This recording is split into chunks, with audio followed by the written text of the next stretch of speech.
সুপ্রিয় শিক্ষার্থী, এখন আমরা করব অনুশীলনী 4.1-এর 3 নম্বর প্রশ্ন। সূত্র প্রয়োগ করে গুণফল নির্ণয় করো, যেখানে দেওয়া হচ্ছে ক নাম্বারে x+7 × x-7। তাহলে এখানে যে সূত্রটা প্রয়োগ করতে হবে সেটা হলো সূত্রের প্রয়োগ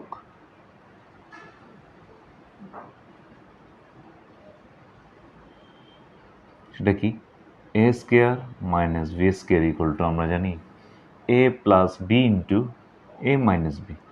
a + b × a - b, এখানে a b হচ্ছে প্রতীকী অর্থে আমরা এ বিটাকে ব্যবহার করছি অ্যাজ এ সিম্বল, কিন্তু আমরা এখানে এ বি এর জায়গায় অন্য কিছু ব্যবহৃত হতে পারে, এক্স ওয়াই জেড 7 8 এরকম কিছু ব্যবহৃত হতে পারে।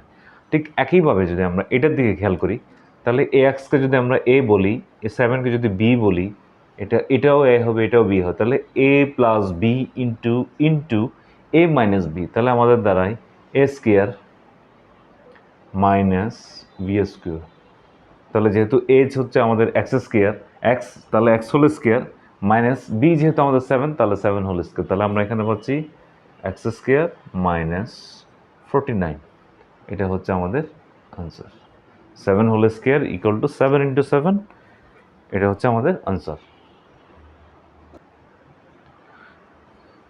একইভাবে আমরা খ নাম্বারটা করতে পারি। খ নাম্বারে বলা আছে 5x + 13 আর হচ্ছে 5x - 13।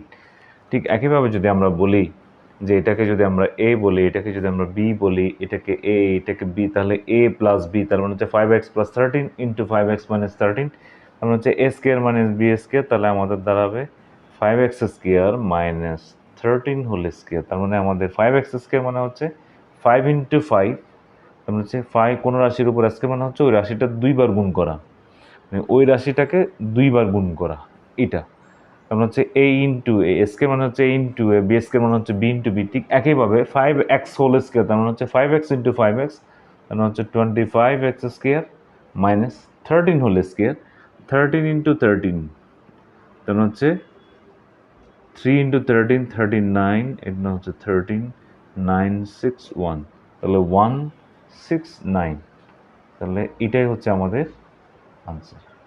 আমরা যদি আবার এই রাশিটাকে এভাবে করি, তাহলে এখান থেকে আবার এখানে আসা যাবে পর্যায়ক্রমে।